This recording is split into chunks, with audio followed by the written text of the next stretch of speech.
मिल रही है। हमारे साथ मेहमान भी जुड़ चुके हैं। एचएस रावत हिंदू धर्म गुरु और शोएब सिद्दीकी मुस्लिम स्कॉलर हमारे साथ जुड़ चुके हैं। आप दोनों का इस चर्चा में बहुत स्वागत है। सबसे पहले मैं आपके पास आऊंगी शोएब सिद्दीकी सर जी, क्योंकि देखिए जो ये तमाम चीजें अभी हो रही है, यानी कि आज के दिन पश्चिम बंगाल के मुर्शिदाबाद में आपने सुना होगा टीएमसी की जो निलंबित विधायक है हुमायूं कबीर की तरफ से जो कहा गया कि हम आधारशिला रखेंगे, कैसे देख रहे हैं सर इसको आप? देखिए, सबसे पहले तो मैं ये कहूंगा, देखिए 6 दिसंबर जो बाबरी मस्जिद शहीद हुई थी वो आज नहीं हुई थी।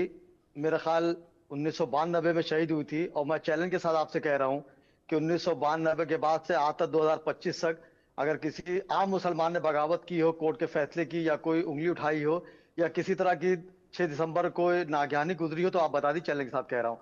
देखिए, होता क्या, बाबरी मस्जिद हो, जैसे मेरे धर्मगुरु बड़े भाई बैठे हुए हैं, जैसे हिंदू का मंदिर जो होता है भगवान का घर होता है, ईसाइयों का चर्च उनका भगवान का घर होता है, इसी तरह मस्जिद जो है अल्लाह का घर होता है। तो जाहिर सी बात, बाबरी मस्जिद का दर्द मेरे सीने में ता कयामत तक रहेगी, इसमें कोई दो राय नहीं है।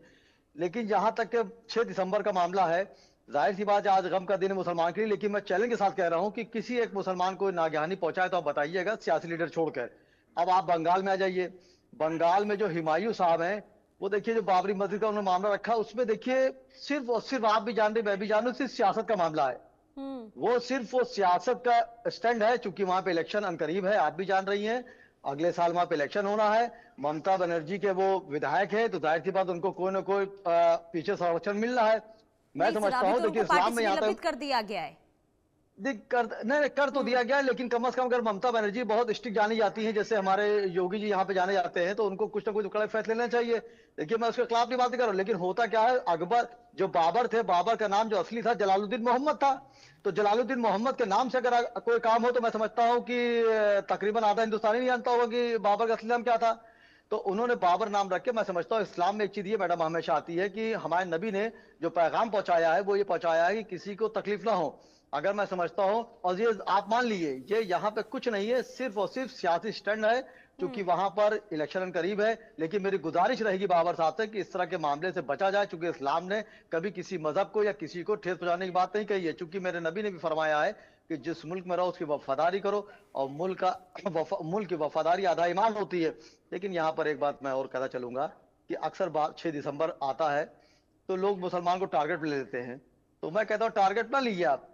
मैंने बाबरी मस्जिद खो दी, अभी मैंने 2-3 दिन पहले डिबेट दिया, मथुरा ज्ञान वापी चल रहा था।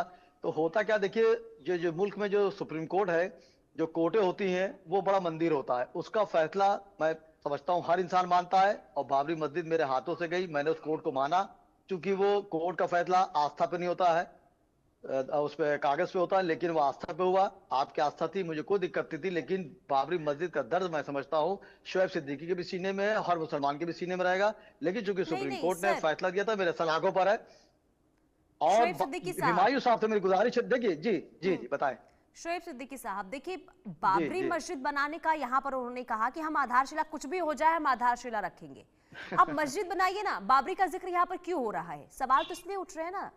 देखिए, मैंने आपकी बात का ही जवाब दिया। देखिए, मैंने हमेशा, हमारे बड़े भाई बैठे कई डिबेटों पे रहे, मैंने हमेशा सच का ही साथ दिया है, चाहे अदालत हो या जंग का मैदान।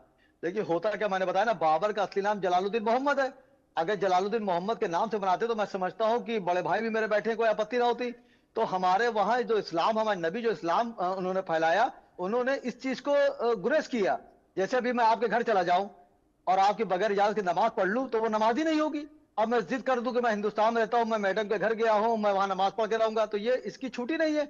तो बाबर साहब जो कुछ नहीं है, सियासी हथकंडा है, चूंकि इलेक्शन करीब है और उनको निलंबित कर दिया गया है। लेकिन वहां की जो सुप्रीम है वो ममता बनर्जी है। तो ममता बनर्जी को कम से कम स्टिक आगे फैसला लेना चाहिए कि आप ठीक है, बाबा का नाम बदल के इस तरह कर दे। क्योंकि देखिए, होता क्या है कि इस तरह के मामले जब मंदिराम पर आते हैं, तो हिंदुस्तान में जो गंगा जमनी की तहजीब है उसमें कहीं ना कहीं चोट पहुंचती है। तो ये आप भी मान रहे हैं कि यहाँ पर सिर्फ राजनीति हो रही है? आप ये मानते हैं कि माहौल भी इससे खराब हो सकता है ना? जाहिर सी बात हो सकता है। और मेरी गुजारिश रहेगी ममता बनर्जी के कि वो सख्त फैसला ले और उसको नाम बदल के जलालुद्दीन मोहम्मद कर दें। जी जी।